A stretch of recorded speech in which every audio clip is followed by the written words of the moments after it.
Hi, Vasimich. Right, so we're back, which means we need to get the awning out as we put it away wet, because it rained nearly the entire time and it's pretty mucky. I'm gonna have to give it a good clean. The awning does have a bag, but we just chuck it in this box when it's wet.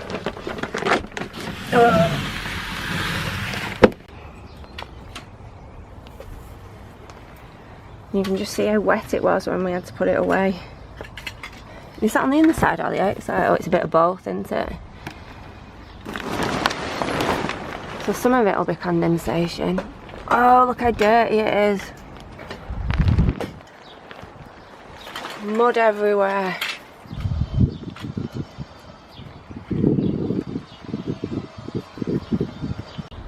So we're just marking up the poles again, just to make it easier when we get somewhere. Excuse the grass. It grew substantially while we were here. And I've got lawnmower right next.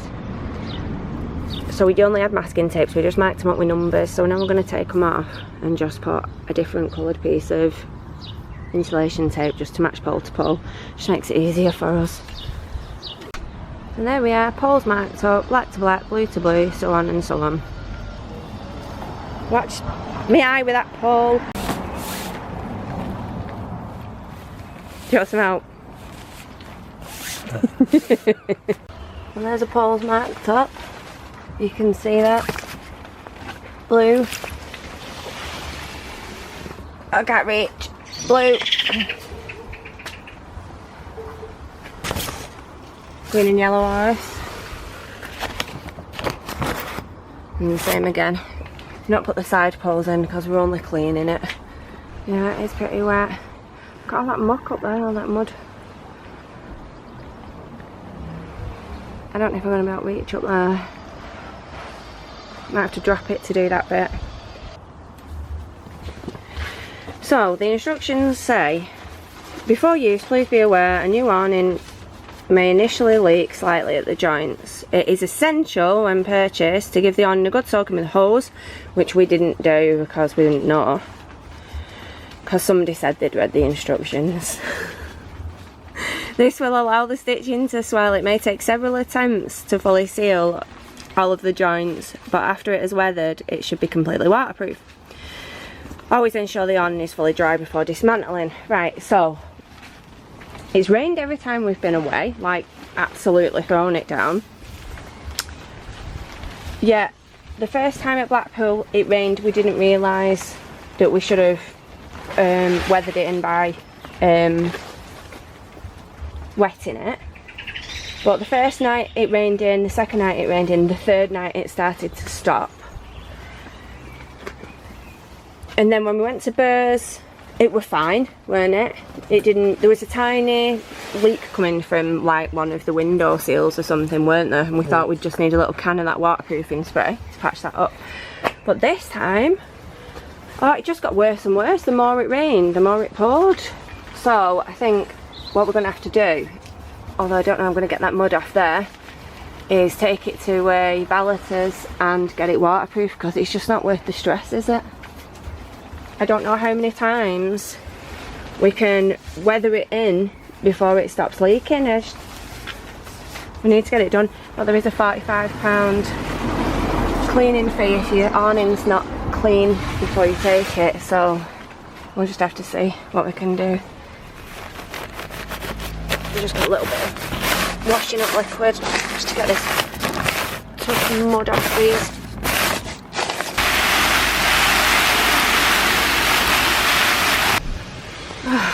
While I've been cleaning, I'll just find a rip in the awning. Clearing out me, can't see it proper.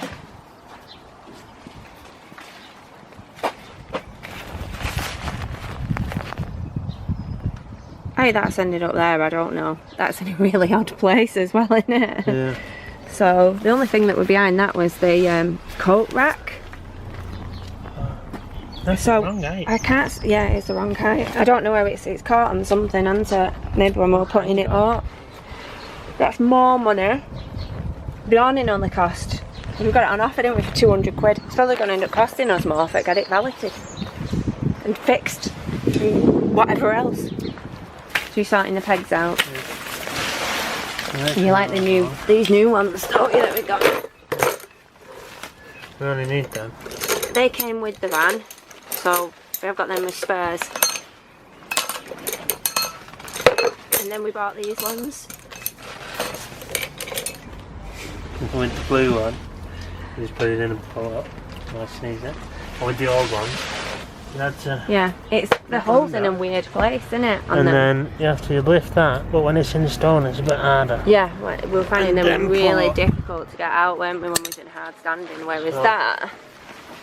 It's nice and easy straight inside. Yeah, it pulls up, whereas that's like you lever it, like you have to leverage it. Right, and I'm just gonna clean the awning rail protector because somebody put it in the other week in a dirty awning rail, and now it's dirty. Do what you want with that. I think we could do giving the stepper clean. Got half a sight on with us on this step. Right, so it's a Saturday morning. It's a couple of weeks later, and we've just got the awning up, and you're going to work, aren't you? I'll explain what we're going to do next.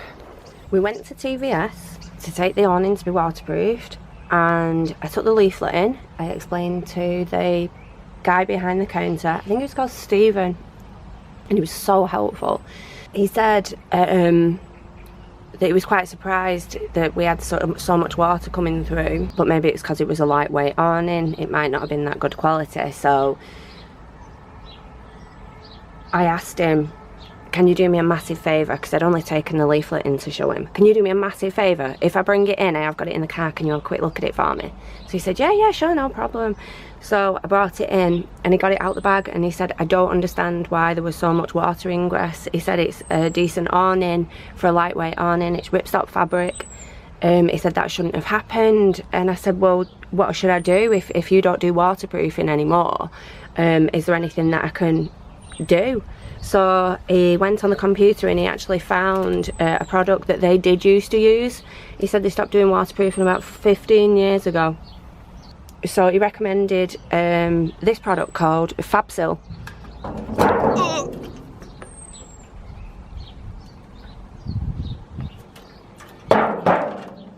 And he explained what to do with it, and he said that's about your best bet.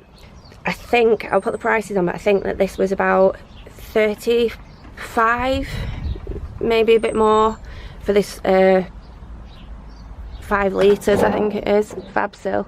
Yeah, 5 litres. And he said, well, if you buy that and you try it and it still doesn't work, then you're only £40 down. So we're going to give that a go. But also, there are still some dirty marks on it that I can't get off. So I've also bought the Fabsil tent and gear cleaner as well. So it says powerful cleaner for all fabrics, it cleans and removes odours, maintains water repellency. So I'm just going to use that now, although it's threatening to rain. You just can't win with this weather. It's either red hot or raining. No happy medium. So it's these marks on where the poles go that wouldn't come off last time we were cleaning. How it's got on them, I don't know, it must have been when we were taking it down or something. Right, so wet the fabric surface, done that. Pour 100ml 2 caps into 5 litres of water. Rub into areas requiring treatment using a sponge or soft brush. I've got a cloth. And then rinse the fabric surface, and then it said on the website, there is a Fabsil website, leave it to dry, and then once it's dried you can use the Fabsil waterproofing.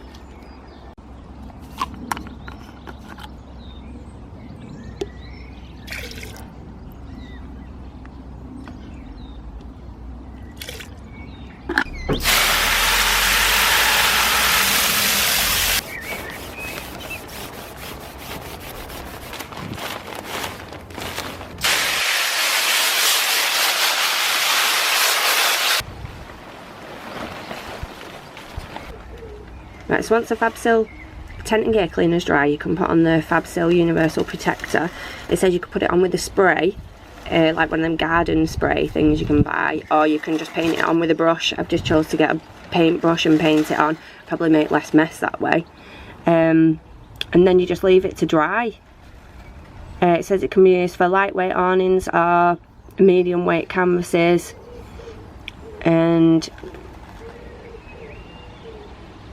it covers up to 18 square metres of nylon, 7.5 square metres of lightweight or 5 square metres of medium weight canvas.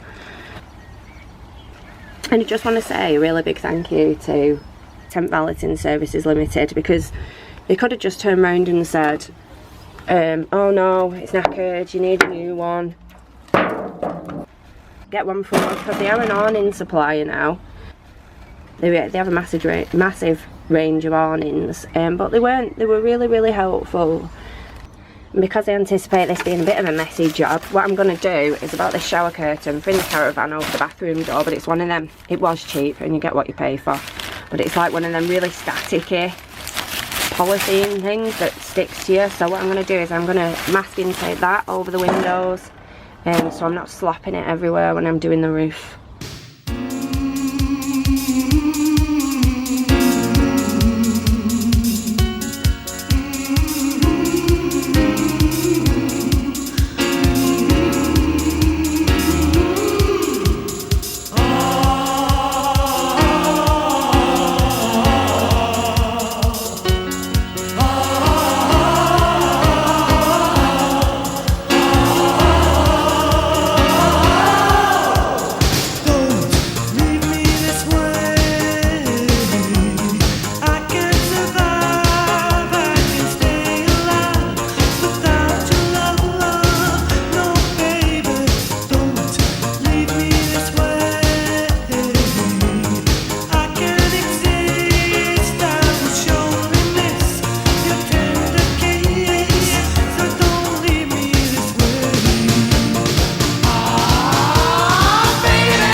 Finally finished. It's taken about 3 hours, and look who's just got home. I'm sure you were waiting down the street till I'd done. So hopefully, fingers crossed, we do not want to have to buy a new awning. We like this awning, we can put it up quite quickly now. We don't want to have to get another one, so really hope that this is going to work. And I don't really want it to rain the next time we go on holiday, but it would be good to know if it worked or not.